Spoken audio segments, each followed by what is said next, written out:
and welcome to another episode of Cosmic Commentary's Real Football Podcast, where we make football good for you. Today's episode was very EPL heavy, but before we went into there, a bit of controversy going on in Germany, in the Bundesliga. Italy can't get a run of games going on with the coronavirus halting play, but that doesn't stop Gattuso coming out with some great quotes. A great goal, another one, contender for the goal of the season for technique anyway, from Flores Dundalk in Ireland. And, of course, the EPL, Liverpool lose. Shock horror. A lot on that and plenty more in this week's episode, so please sit back, relax, and enjoy the show.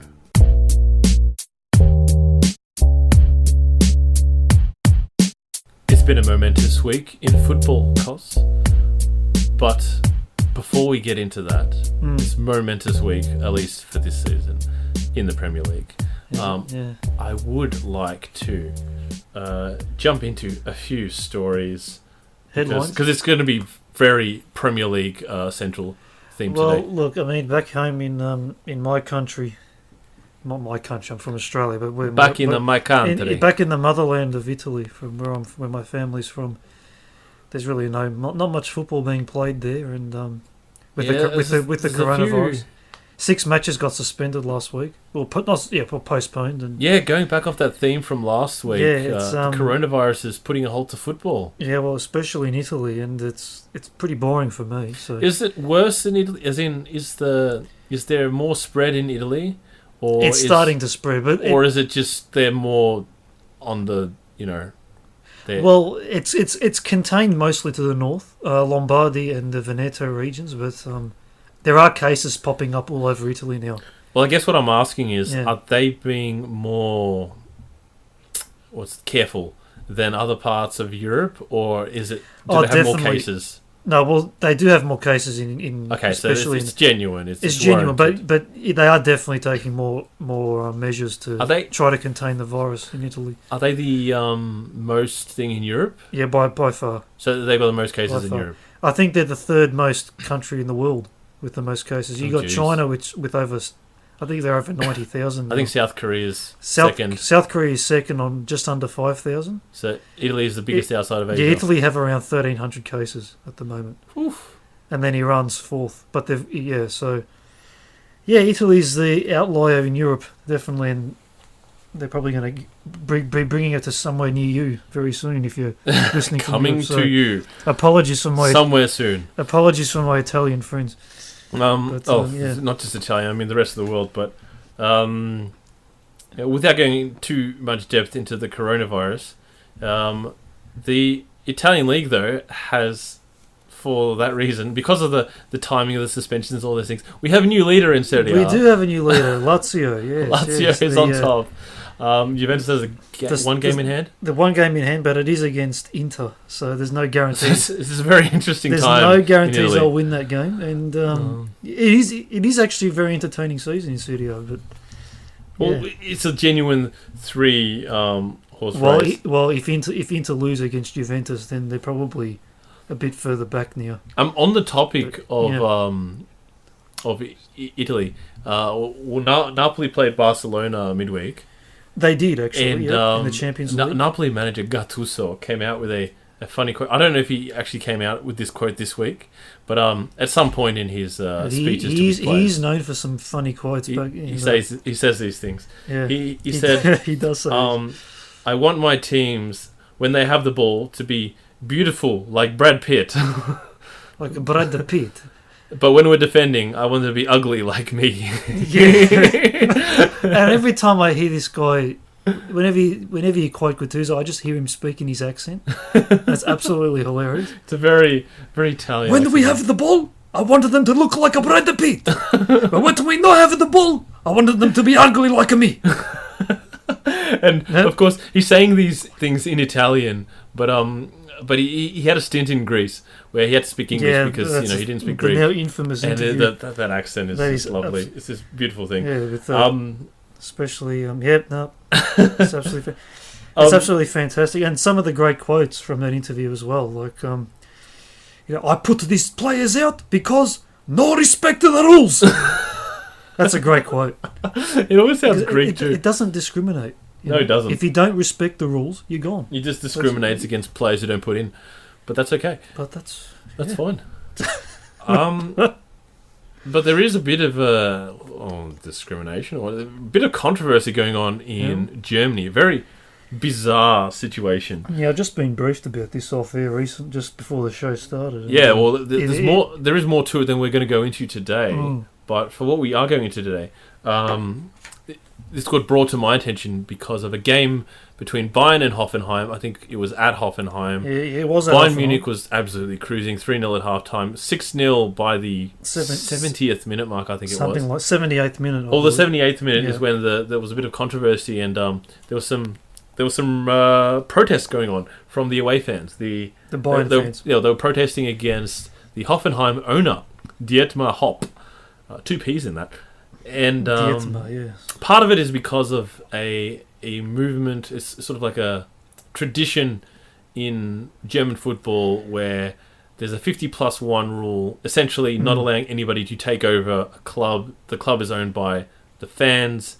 And it's done good things for Germany because in German football they have reasonable ticket prices. Well, it's reasonable ticket prices and the stadiums are full. Yeah, all of the atmosphere is fantastic. The atmospheres are incredible. It's a bit of a you could say a democratic approach to running a football. It is, club. and the club and the fans have very unique ties with each other because of this rule. It's actually it's done really well. And there's a few exceptions to that rule. You can get around the rule by something along the lines of supporting the club for 20 years straight. Then continuously. And by then you've earned your keep, haven't you? Yeah, it's sort of along those lines, and sort of saying, okay, you're here for the club. We'll let you, because you feel the spirit and all that stuff.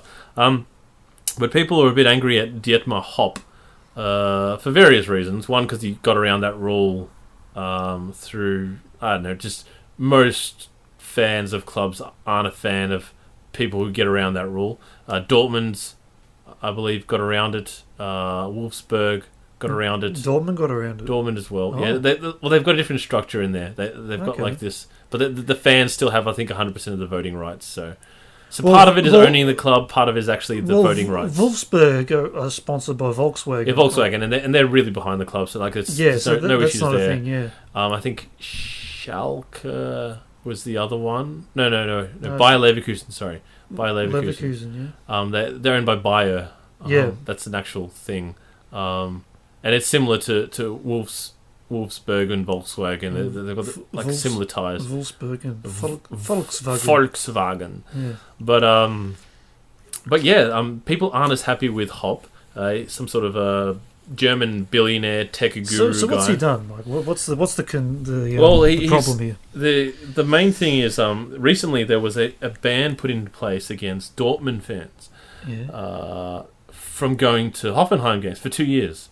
The Bayern fans in particular, they didn't care before, but when this ban came through, they got angry at the DFB, the German football, the body, the governing body that runs the league. Yeah, that runs the league, the Bundesliga. And they had, they had this statement come out. They did this protest. It eventually led to the game being postponed. Kind of like in the 70-something minutes. Paused for 20 minutes or something. It was kind of like the protocol for racism in UEFA, where they stopped the game and keep in mind the fans love the 50+1 rule so much that Bayern and Dortmund don't usually get along. Yeah. And now you've got these two. Well, actually, now you've got Bayern fans protesting. Well, that's how strong it is. Of what this man did to Dortmund fans. Because these are the Bayern ultras and Dortmund ultras who do not see eye to eye. Exactly. And they even said in their statement there. They don't care. This isn't their issue because it's Dortmund fans and Hoffenheim's problem. With the owner getting over the 50+1, and the Dortmund fans have been banned. But they're annoyed because the league made a promise not to impose bans essentially on people that weren't involved in whatever behaviour, right? Because this was not a ban on the specific fans who did the chants and all those things. Yeah, they've banned all Dortmund fans. They've banned every Dortmund fan from attending games in Hoffenheim. So people who had nothing to do with it, they can't go. The Hoffenheim.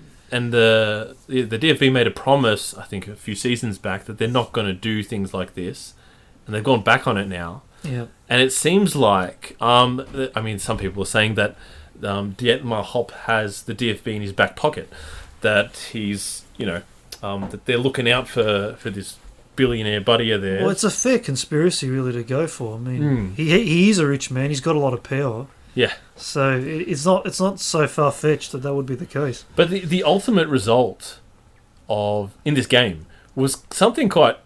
I've never seen anything like it before. I mean, Cos just saw it today. I watched it, and I would ask for my money back. It was already the 77th minute, though. It doesn't matter. I'm not there to see that. I mean, I didn't go to a comedy show. I went to a football match. Well, they did already score 6 goals. But what happened was... It doesn't matter. You don't. So what we saw was like Bayern players passing it to the Hoffenheim keeper, and then the Hoffenheim keeper passing it out again, and they were just passing the ball to each other. So the players decided to play kickabout when they came back out. Yeah, it didn't matter. They were on the same team. It was just for fun. It was kind of like a protest against the fans' protests. It was in the park. It was like they were in the park. Yeah. Let's and they were having a chat. Yeah. Yeah, they could have got out a cigarette or something, or bring out the beers and just have a sit down, kick it around. Look, it was weird. It was weird. Weird. I've never seen that before. And also on top of that, because Hoffenheim wear blue, like all blue tops, blue shorts, and Bayern red shorts, red shirts. So it's like red versus blue. They're like the sort of the classic contrasting colours. Oh, it's a classic. It's a classic matchup. Enemies, it's like the classic matchup, and they're just, it's like if you had colours like black and white would be rivals. Then you'd have red and blue, and it was just this yellow and green lack of animosity. Cos doesn't like when blue and red get along. He just doesn't. Well, I don't like them in the same jersey. I never have. It's just one of a little pet peeve. I know a lot of successful clubs. Actually, like Barcelona, for example, they've got red. It's like maroon, so but we'll let them get by. I still Bayern. Bayern definitely. I just don't like it. They don't go together. They've gone full red now. They've done the right thing. Well, but yeah, it was even full blue's fine. Just don't put them together anyway. But it was a very bizarre scenario, and there's potential for that to continue this week as the German Cup games go on midweek. One of them's tomorrow. Yeah. One of the key game is Hoffenheim and whoever they're playing. Well, Hoffenheim's not playing in the cup anymore. They're not. So they got knocked out. But other fans also had similar protests in other stadiums. So other games. So it wasn't just Hoffenheim. So other games that went on, they were protesting the Hoffenheim owner in those games. But the only reason this game got stopped was because it was at Hoffenheim. Yeah, and the owner was there. Yeah. And he just couldn't take bad things being said about him. Basically, he seems to have a bit of a hardline approach and of stopping people from voicing their opinions, especially about him. So he can't take criticism. This guy. Yeah, so it's an interesting scenario which we'll be following. And he's a powerful man during the week. They better be careful. The fans. I don't know. He's a powerful bloke. Yeah, he is. Yeah, but very powerful. We move away from mainland Europe. Do we? Up onto the island. Nothing in Spain. I thought originally this was Scotland, but turns out it is actually Ireland. Dundalk. The Republic. The Republic of Ireland. Of Ireland. Yes. We have to be specific these days. Yes, before we jump into England, we visit their neighbours in Ireland. And Ireland. Fantastic goal scored. Do you remember his name, Mike? Yes, it's Flores. Flores. Yeah. So we'll do our best to describe these fantastic goals on the podcast. It was from a corner kick. A very flat corner kick. It was probably, 30 centimetres above the goals? I didn't think it was even that. And the guy, this Flores, it was a volley, so it was a complete, no half volley. From 1 foot to the next. 1 foot to the next. And this Flores guy, was a sweet hit, but he got his foot so high, the way his leg, it was perfect technique, but the way his leg just sort of curled, and how high it went, I felt like, how did you not break your hip? It felt unnatural, didn't it? It was unnatural, and the ball just sailed straight. It didn't go up or down, did it? No. It just went straight into the corner. It was a flat corner, and then it was a flat hit. Just into the top right corner. It was just like a... It was. But the best thing about it was how high the guy got his leg. His foot to the ball. It was ridiculous. He could have knocked someone's head off, basically. He was nowhere near anyone, but I'm saying, he must have done taekwondo in his youth or something. It was ridiculously high. It was graceful technique. It was sort of like watching like a Shaolin monk pulling off like this graceful like foot No. at high, and he didn't even like flip or anything. He kicked the ball and just stayed upright, as if it was nothing. He has definitely done some martial arts. He has to. It was kind of like when you do those warm ups where you're doing like the side foot like control kind of thing. Normally, when the ball is that high, the players will either header it or go for a scissor kick. Yeah, I've never seen a man get his foot that high. And so casually too. Yeah, it was normal for him. He's done this before. Technique was perfect. He equalised in that moment. It was like the 20th minute. They went on to take the lead, but eventually lose the game 3-2. Oh, that's terrible. Yeah, it's unfortunate. But we have no idea what else happened in that check out league. Flores and Flores Dundalk. That will Dundalk find you or that Dundalk? I don't know. I say Dundalk because it's just easier for me. But if you want to put an Irish accent onto it, I'm not going to do that. So, no, I'm not going to attempt. We move on from the Irish League, yeah. From Germany, from Italy. There was a bit of Champions League in the meantime. I think we touched on that with Napoli and Barcelona. Yeah. Napoli got the draw. It's just quickly running through the results. I watched that game as well. It was just the Napoli one. Yeah, they could have got the win. They could have got the win. It was a bit of a fortunate goal for Barcelona. It was. That was their only real attack of the game or chance they created. So there's hope in the second leg. There is hope for Napoli. I hope they go for it. They did look the better team. They were at home, but they were too defensive. They didn't need to be that cautious. They were overly cautious. They could have pushed more. Juventus also not quite feeling the rub of the green. They're just not playing well at the moment, and they lost 1-0. I mean, the tie it's definitely not over, but they're just not playing well at the moment. No. Chelsea got obliterated by Bayern Munich. No, they're gone 3-0. So they're done. That was at home too. So. Yeah. I mean, all they need is a 3-goal win. That's not going to happen against Bayern Munich. So no, you wouldn't think so. And they're looking strong. Bayern Munich, solid. Yeah, but solid, we did say that last week. They just need to be solid against Chelsea, and they'll shoot themselves in the foot, and they did. So, and the last game was Manchester City coming from behind to beat Real Madrid. Fantastic huge effort. Win. Amazing. A bit of grit there, but it's not over. Oh, it is not over. That's a funny thing. But the tie, it went from Real being 1-0 up in quite late in the game to eventually losing 2-1 and losing Sergio Ramos to a red card, which for that game didn't matter so much because it was the end of the game, but. It was. It means in the next game he's not going to be there. Huge. And Real Madrid do not do well without Sergio Ramos at the back. Thing. It's a huge problem for the second league. So and it was fairly innocuous. I don't know if you saw the incident. I haven't seen anything. The incident. So just to give context to it, I was too busy watching Italian teams. He pulled down a player just outside the box, right? But he's gone. But it was a very, very short jabby pull on the shirt, and the player went down very, very easily. Well, he's been known to do that himself in the past. So, but I think that Ramos has been a victim of a few bad red cards. Karma gets you, mate. That's all I'm going to say. He's been good sometimes, but sometimes I've never forgiven him since that Champions League final. I know the game was over, but he went down like an absolute. he's won a few Champions League finals. I'm not even going to describe it, but who was the player that got sent off? Quadrado got sent off for doing absolutely nothing, and he just rolled around like an absolute idiot. And I'm just like, nah. Ever since that day, I don't think it's the same of you. And but there's some interesting ties in the second. I'm glad to hear that Karma's got you, mate. The second leg of the Champions League, we'll get some interesting ties. Karma's got you.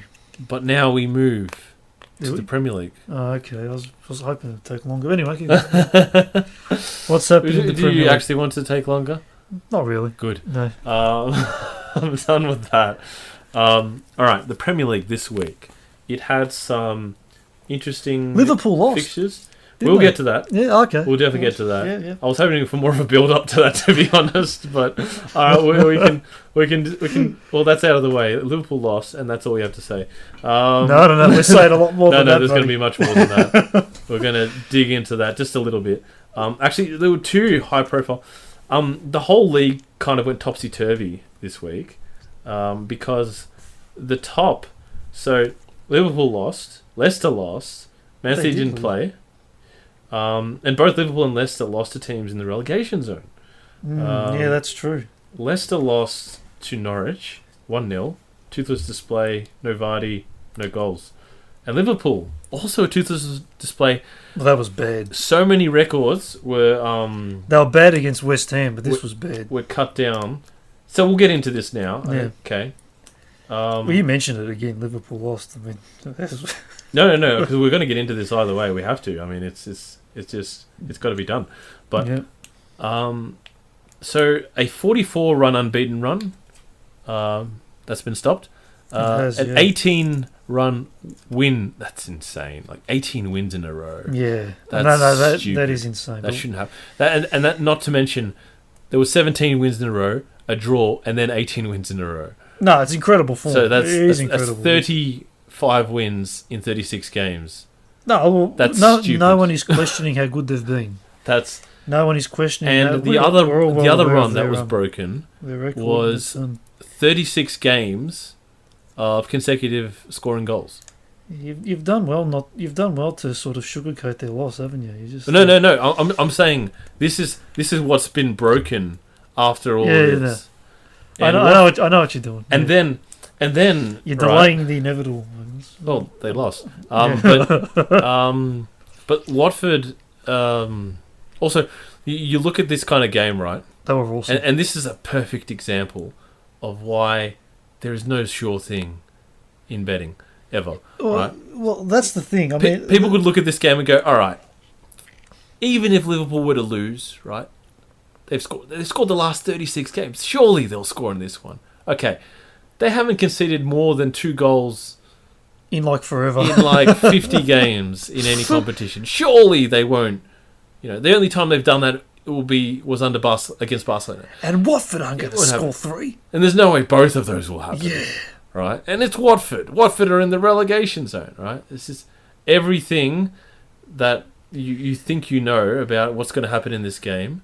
Well, did not happen. That's the thing. The thing I've realised is that there is, even though it looks like it, the gap between the top and the bottom isn't that big. No. And that's even though it may look like they come the end of the season and whatnot, it's actually not that big. No. And people don't realise that. Well, people are wondering why Watford are in the relegation zone. The best team versus the worst team in the league is not that. There's not that much of a difference. Well, just a little bit of a thing. Don't worry, we're not done with Liverpool yet. Yeah. But the other fixture that was, Norwich beating Leicester 1-0, right? I mean, that's another one. Leicester are not in a great bit of form at the moment, but Norwich is far below everybody else. Well, it's 5 points now, I believe. Now it's only 4 points, actually. 4 points. But Aston Villa does have a game in hand. They do. If Aston Villa were to win that, which they probably... it's Sheffield, so who knows? But they're not winning. The gap between Norwich and Bournemouth, and also several other teams that are near the relegation zone, 6 points. So they're 6 points below after winning, right? So that's a bit of a gap, right? Yeah, it is. And Watford's one of those teams. Bournemouth, another. West Ham, and actually Watford, with that win over Liverpool, because of the 3-goal margin, got them out of the relegation zone. It did, yeah. So it was kind of a... Oh, it's an absolute mess. Because that was the last game of the week. That's the thing. If you're in the Premier League at this time of the season, this is the last place you want to be. In that relegation scrap. It's just like, it's always a mess every year. Well, earlier in the week, Bournemouth played against Chelsea. They got a draw, didn't they? Well, they came from 1-0 behind, take a 2-1 lead, and then Chelsea equalised, and they probably could have and should have kept going, but they didn't quite get the win. But although some people say the Bournemouth should have won, who knows? Anyway, Bournemouth got the draw, right, and then that took them clear of Watford. Well, this is how close on goal difference. This is how close it is. So even if Watford had won, right, and they thought, all right, we got the draw, at least we'll be out of the relegation this week, because Watford's playing Liverpool and they need to beat them by 3 goals or more to hopscotch us. And they did. There it is. But there are still several games left, so the season does not end in March. And that's the thing, those teams in the relegation scrap, they're going to fight for everything. They're not going to be easy games for anyone. And just to look at the... So now we've got, in the relegation scrap, so Norwich, as we said, 21 points, Aston Villa 25, Bournemouth is on 27 with Watford and West Ham.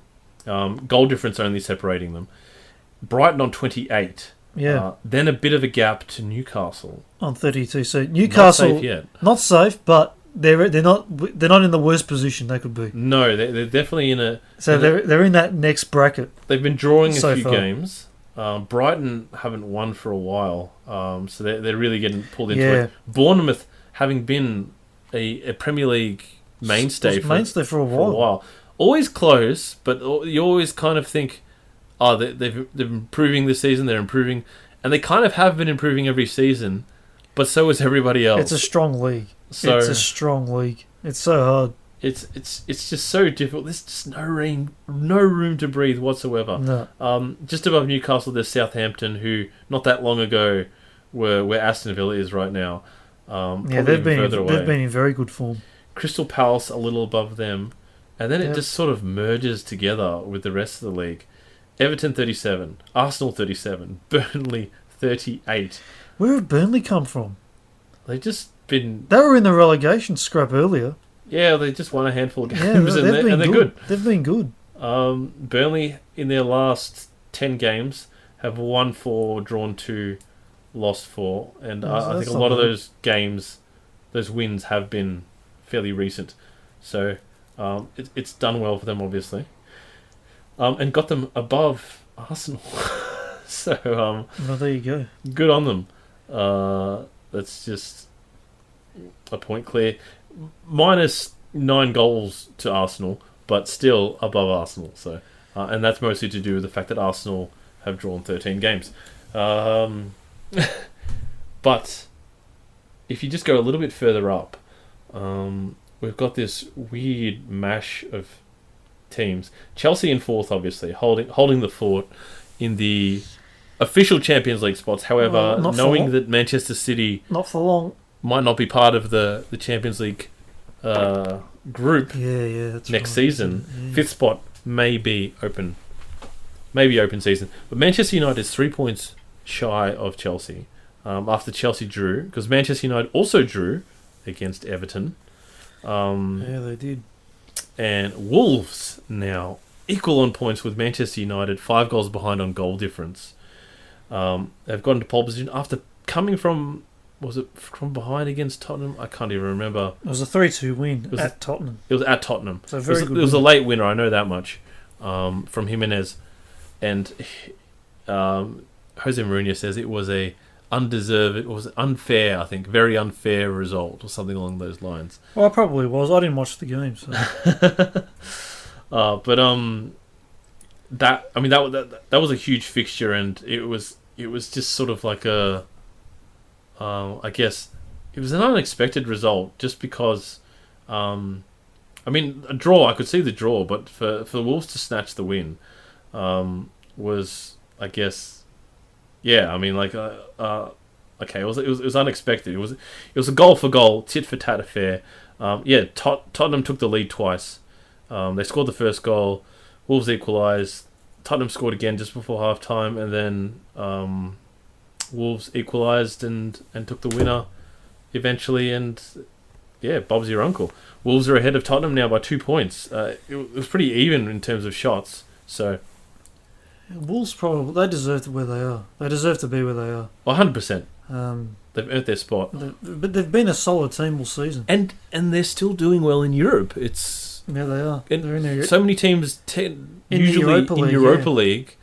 It deteriorates from the league form. They've done well. They're very good. They're fantastic, and they're the equal second least losses this season on 6. With a very high draw count as well. Along with Arsenal, Manchester City, and themselves. But the draw count just a little better than Arsenal's, in the sense that they have less draws. But Arsenal also have a game in hand. That game in hand is against Manchester City, so they won't do anything with it.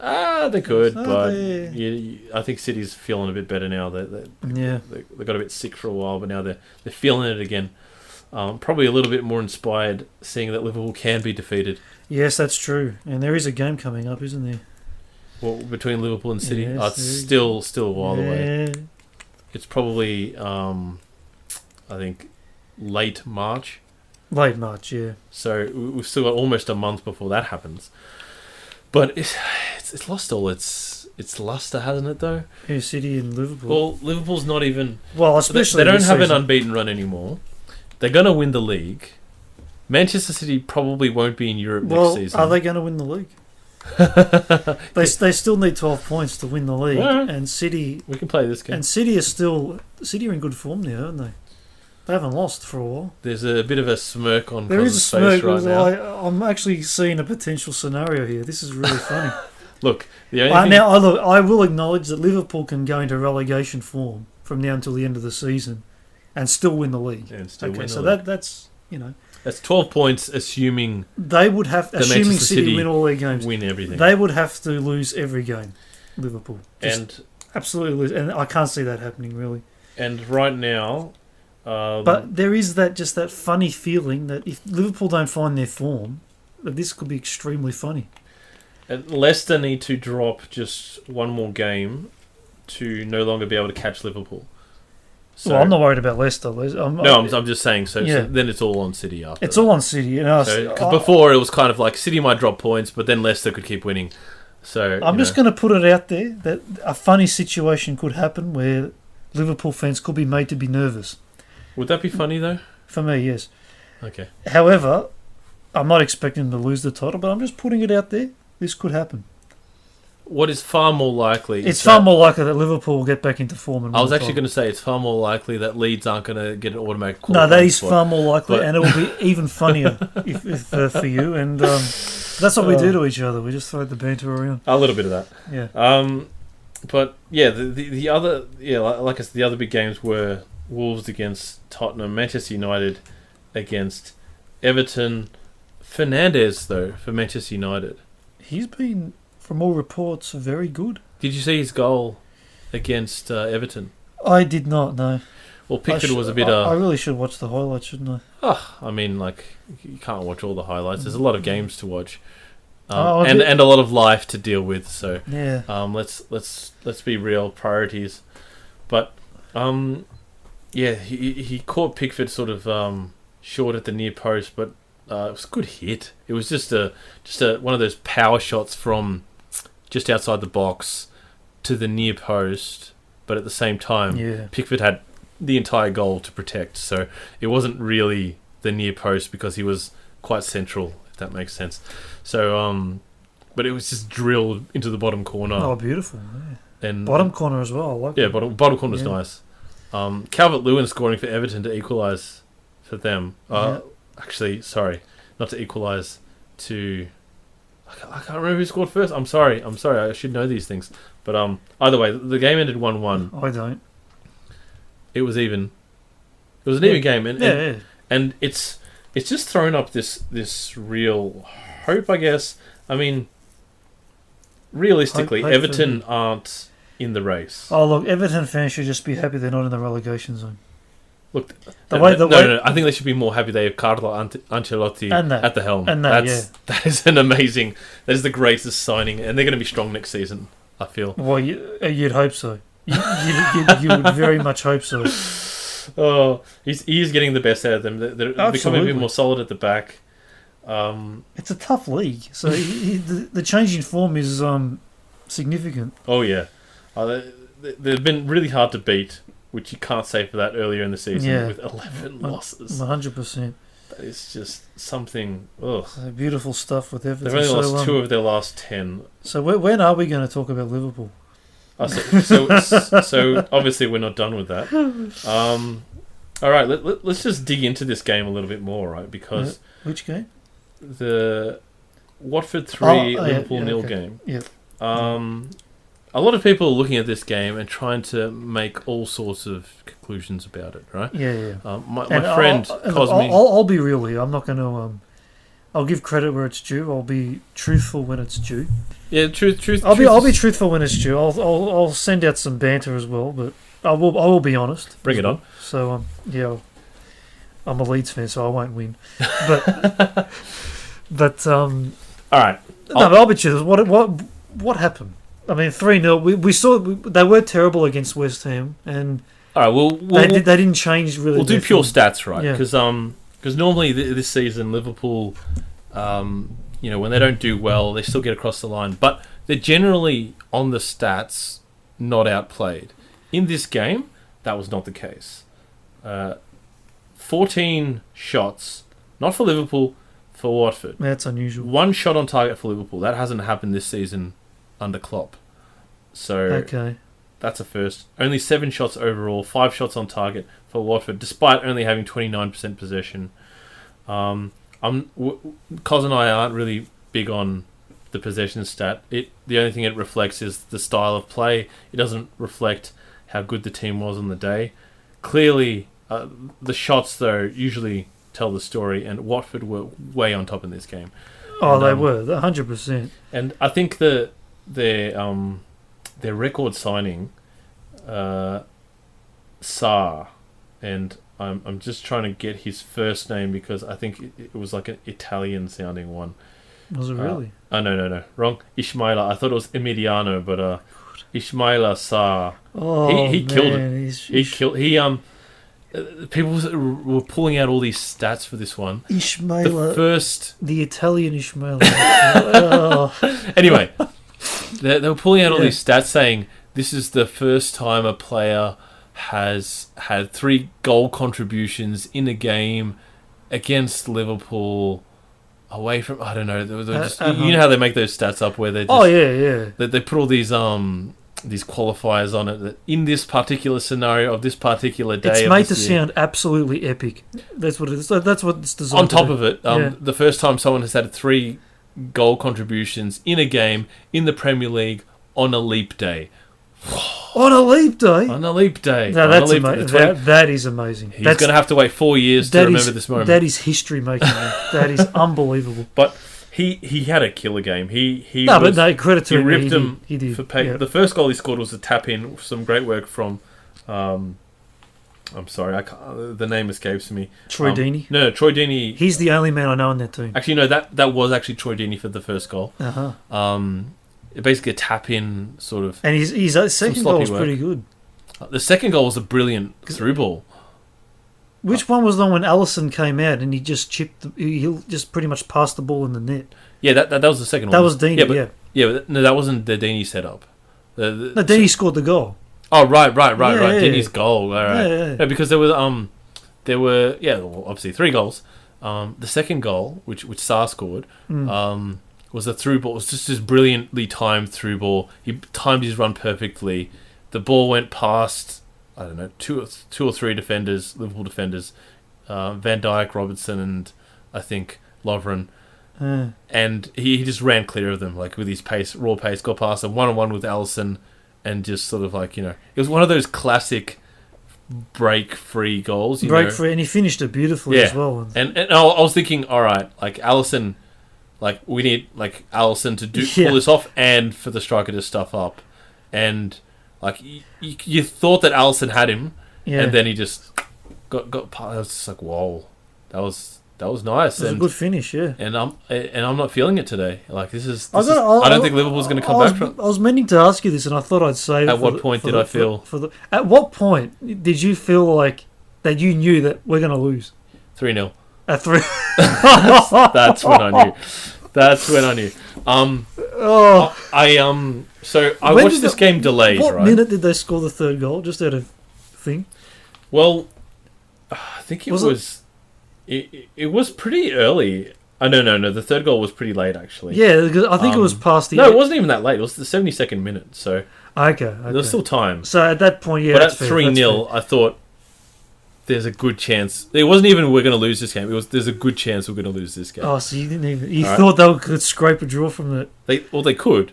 They could, of course. The moment I said we're going to lose this game was, I think, their next big chance, basically. Watford's big chance. Yeah. It was because, like, it was the 3-0. I'm like, okay, we could overcome that. It doesn't look like it the way we're playing today. But then it was basically... Okay, not only do we need to overcome it, Watford could score more goals. That's exactly right. Watford weren't sitting back. They were ready to keep going. Yeah, and they were dangerous. They were very dangerous. Yeah, they were good. There's not many teams. But when teams have been playing against Liverpool, they were good. Well, they take the lead and then they fall on their laurels and go, all right, we've done enough. You've never done enough. When they're on song, they were not on song in this game at all. They were not on song in the last game against West Ham. That was the worst game they'd played. This game, they didn't play as badly as they did against West Ham, but Watford they had more chances to score goals too, but Watford just played a great game. West Ham are a terrible team at the moment. Watford are actually... the thing about Watford is that in the reverse fixture, when Liverpool were in form, Watford really challenged Liverpool. Yeah. And that Liverpool won 2-0, but that was a hard-fought win. Yeah, that was... So Watford seemed to play well against Liverpool. That was Lisa's 21st. It was. It was a good night. It was a good night. We had a good crowd for that one. We've got to get Lisa on the pod. Yeah, Lisa on the pod. It's never going to happen, but anyway. Oh no, we'll get it one day. But here's the other thing about this game. It's been coming.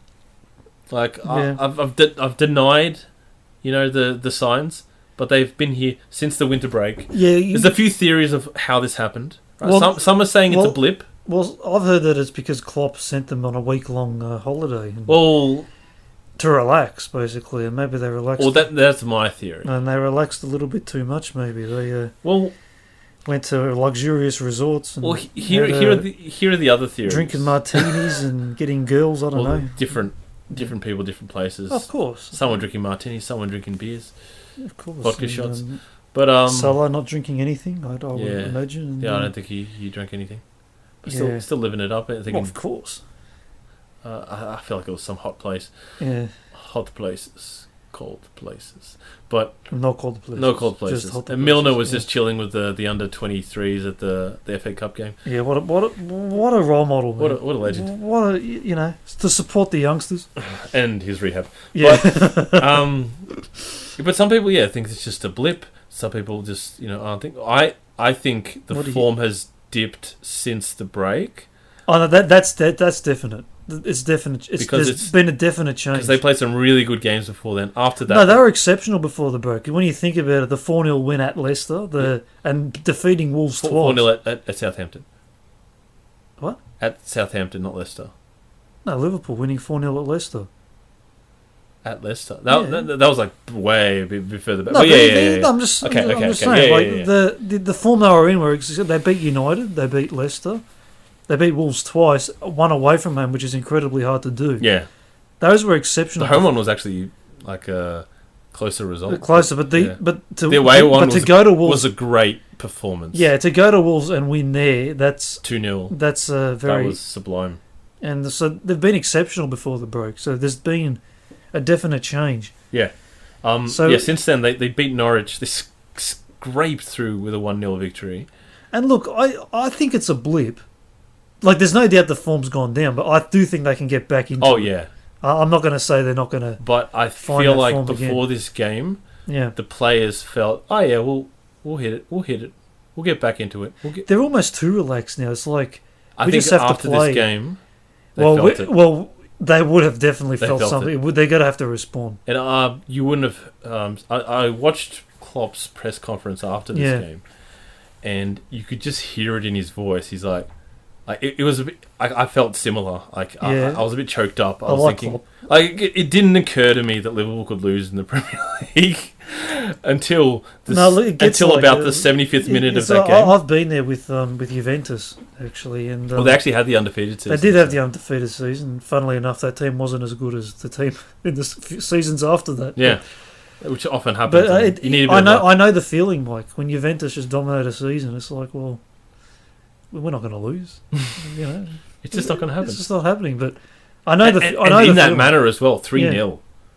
Yeah. That's the thing on top. It's just okay. It's probably a blessing in disguise that you lost 3-0, because if you lost 1-0 or 2-1, like the Atletico game, Yeah, this is this happens. This is whoa, we really need to get back into this. This is well below our level. Yeah, and when I was watching the game, the first goal, I was thinking to myself, all right, this has happened before, but this isn't good. We've conceded the first goal again, we did again, or we didn't concede the first goal against West Ham, but it was a similar situation. West Ham was worse because we fell behind. We scored two in. You conceded twice in a row. Yeah, That was even worse. We fell behind after taking the lead. That's and then against Watford, I'm like, okay, this is happening too often. That's 3 games in a row we've fallen behind. Because we, I think, played over 10 games straight where we didn't fall behind once. It was incredible. It was absolutely incredible. Completely nuts. Yeah. And so that's a sign. I was thinking, the first goal, we've done it again, and we haven't created much in this game, and they've got that goal now. It's like... There's no excuse. The manner of the performance, Watford dominated. Liverpool didn't. It looked like they were on It looked like Watford were top of the table. Liverpool were at the bottom. If you didn't know the standings, it probably wasn't that big of a gap. But yes. If you were told before the game that one of them was top, one of them was fighting relegation, you'd probably be more inclined to think it was the other way around. When the second goal went in, it was one of those ones where. Yeah, like I said, I thought Alisson could have had it covered, but then he scored it. It was like, okay, this team has the confidence to win this game. They looked really confident as well. And I was thinking, okay, this is where we have to switch on, because at that point there was half an hour left in the game, so there's plenty of time to score 2 goals. Yeah, you wouldn't think. And if you score one, but the thing is, you score 1 goal, the others will come, right? But they just kept being toothless, that they weren't creating, And then once that third one went in, it was just, okay, what's the damage control here? Like, what are we talking about here? Like, I think everyone in the team, you could see it go through the whole team. It's like, once the third one went in, this is too much. Well, we've come back from other ones, but this is too much. The thing is, like, to consider Liverpool's form, it's not just this season. It goes back into last season as well. So to expect Liverpool to have an unbeaten season, to break all these records, it's really tough to do, and especially since they've wrapped up the league title pretty much. It's hard to remain that focused in a game where they don't really need to be. Yeah, it's well, I also want to add one last because look, Liverpool, all they need to do is just win at home, and they'll win the league. Yeah. It's true. If they win all their home games. They don't need to worry about and they've got more home games left than away games. So it's like... But one more thing I want to add to that, the feelings going through that game. Yeah.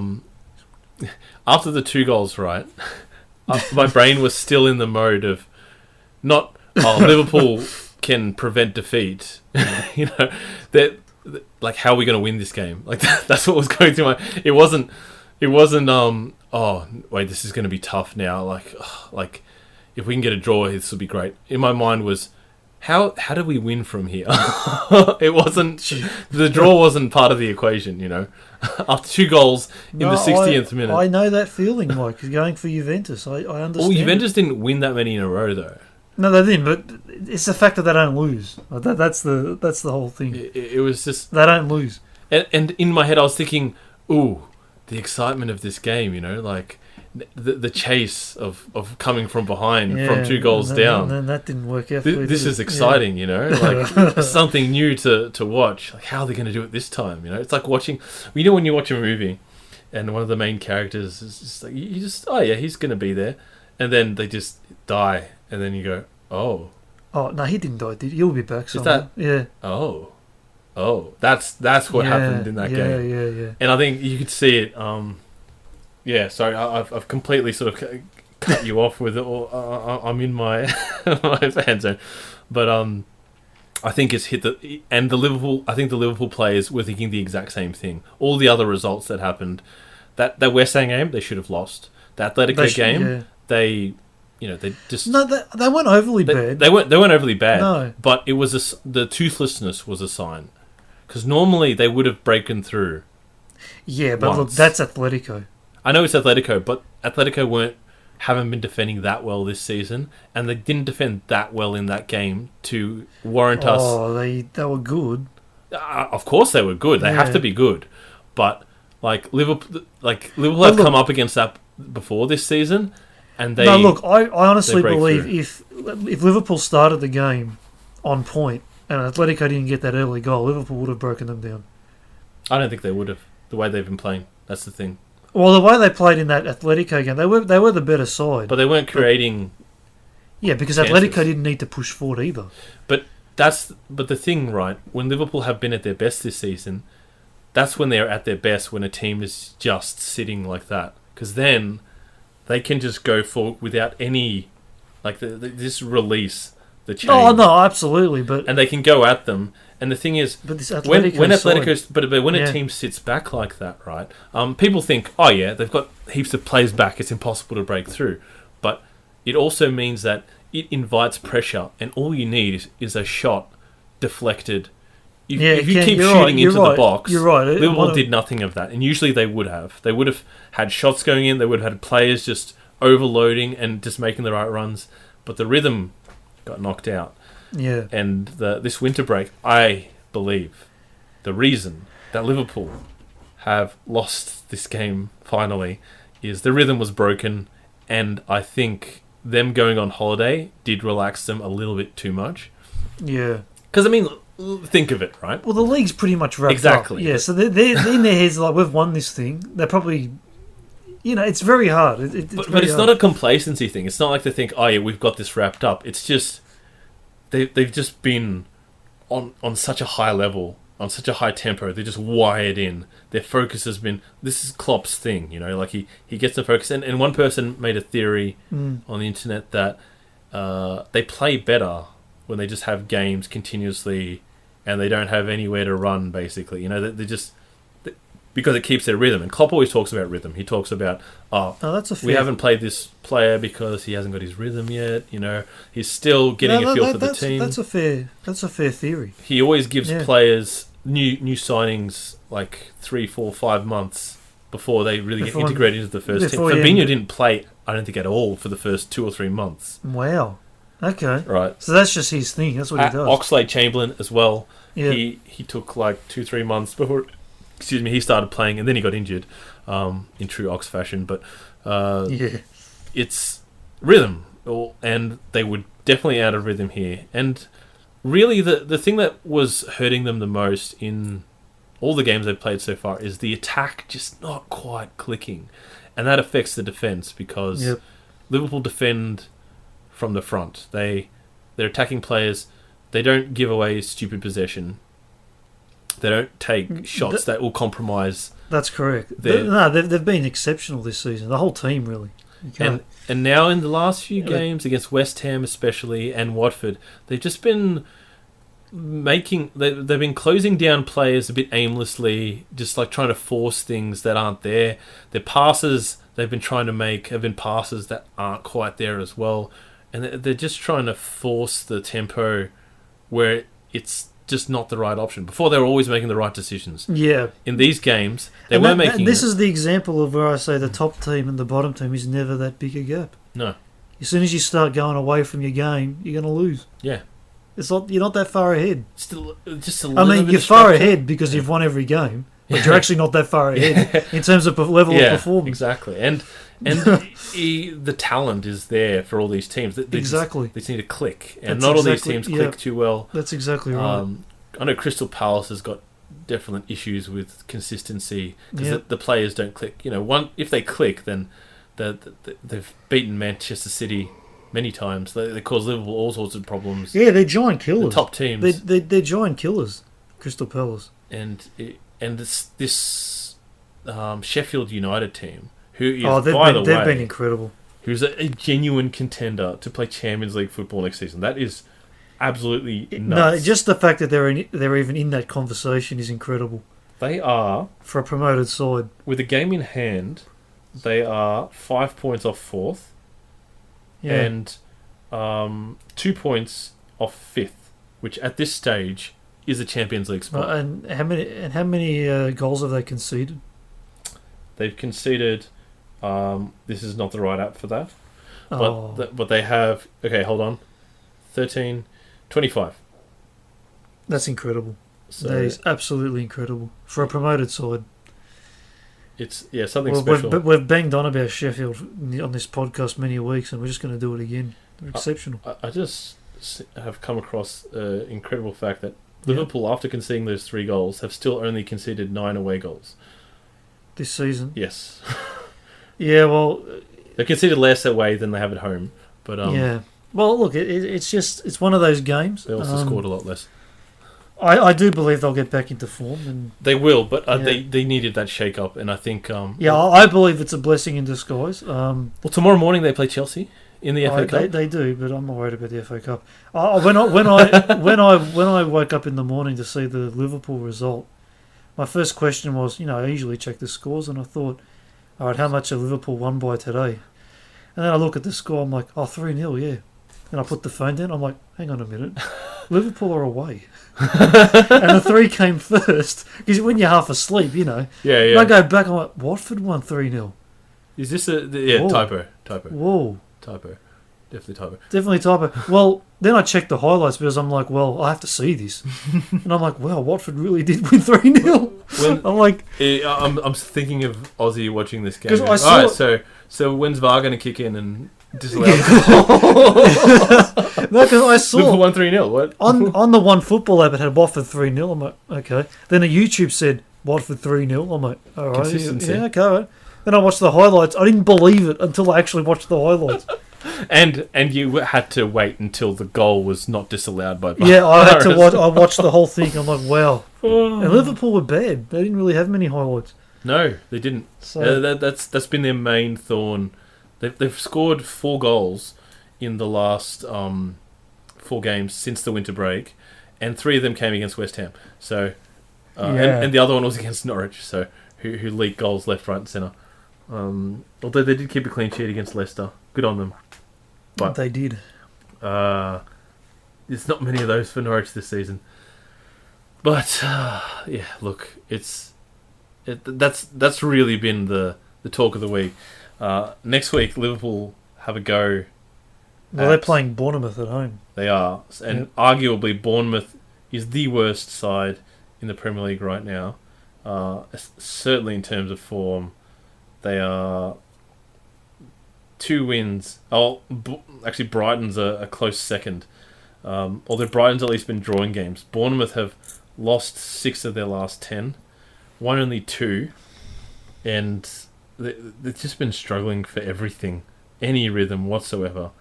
So, definitely a chance for Liverpool to do their bit. Absolutely. Do their bit. Manchester City have a string of tough games coming up. They've got Manchester United, Burnley, who are arguably in form, Chelsea and Liverpool. And Real Madrid is coming up as well. Yeah, a little case of Real Madrid, but really, who cares about that? This is the Premier League we're talking about here. So. Okay. Yeah. But unless there's any objections, Cos, got anything else on the plate? Just the Europa League draw, round of 16. Oh yes, it's Italy versus Spain, isn't it? Yeah. Oh yes, there's some dicey ones in there. Sevilla playing Roma, Inter and Getafe, so Inter versus Spain. The best club in all of Europe, Rangers. Playing on Bayer Leverkusen. Rangers are tough to beat. With those 54 Scottish League titles, and Leverkusen have nothing. And then you've got... You just reminded me of Arsenal, Olympiakos. Yeah, Olympiakos are playing Wolves now. Yes. So they're staying in England. Olympiakos have played 2 English sides so far this season. They've beaten both North London clubs. Yeah, they have. Well, they've beaten Tottenham and they've beaten Arsenal. They got past Arsenal in dramatic fashion. So Arsenal won the first leg away from home. This is going to be a quick one. Then Olympiakos won 1-0 in the second one at Arsenal. Yep. Went into extra time. Arsenal scored what looked like a late goal to take them through. Yeah, Aubameyang, yeah. And then Olympiakos scored even later. I think there were 3 minutes left of extra time. And the funny thing is, Olympiakos, that turned out to be the winner. But the funny thing is, after that goal, Aubameyang had a chance. Aubameyang had the easiest chance. It wasn't easiest. It was the easiest. It came at him pretty decent. But, it's all fast. It's the 120th minute of the game. His legs are going to be heavy. Exactly. And look, you cannot blame the guy. Without him this season... It was close as well. It wasn't like he completely skied it. He got it. He did the right thing, but he just didn't execute it. Yeah, and look, you can't blame the guy. You just cannot blame the guy. I mean, he's been awesome this season. For us. But what got me was the emotion he put after he missed that. Oh, yeah. He was in tears. He's very hard on himself. He expects to be putting that in the net every time. But it's good to see for Arsenal fans to see. Absolutely. Aubameyang. Yeah. And I didn't even get the chance to speak about the giddy Arsenal fans after the Invincibles tag was ripped away from Liverpool this season. I mean, that was very giddy. They are living off that, aren't they? They are living off that. Yeah. But anyway, that's something for another time. So Wolves against Olympiakos. Olympiakos, another English side to try and defeat. Probably the toughest one they've faced so far. Yeah, well, look, Wolves are... If the table's anything to go by. Well, look, Wolves are better than Arsenal. And Tottenham. Let's just... and Tottenham. As they've proven this weekend. So, yeah, look, Wolves could win the Europa League. Yeah. I'm not even... Yeah, they very well could, but... well, Arsenal's not going to win it, so... Well, they can't now, can they? They could win the FA Cup. Wolves Inter final? Wolves Inter final? Well, let's hope so. I mean, Inter could make the final. Espirito. Nuno Espirito Santo, yeah. Playing... feeling a bit of that? Yeah, well, I do want a bit of that. Against Conte, oh my God, that's going to be tough. I think those are the highlights of the draw. Yeah. Yeah. Yeah, Conte and Espirito Santo. He'll want to win that too. Yeah. So. Thank you all for listening. Yeah. If you haven't already, please subscribe to our podcast and share this around, please, especially if you've enjoyed it. And give us some comments if you have any pointers. What we do right, what we do wrong, what you'd like to hear more about. If you want to hear more about England, if you want to hear more about what's going on in sunny Spain, it's not going to happen. But Italy, we might talk about Italy and Germany a bit more. There's not much going on in Italy at the moment, so... Yeah, but there will be, because they'll be playing extra games later on, so... Oh, yeah. There is a trade. They're going to have their own winter season in Italy, like the English Christmas period for Italy, the post-coronavirus period. But thank you for listening, and we will speak to you next week. Talk to you then.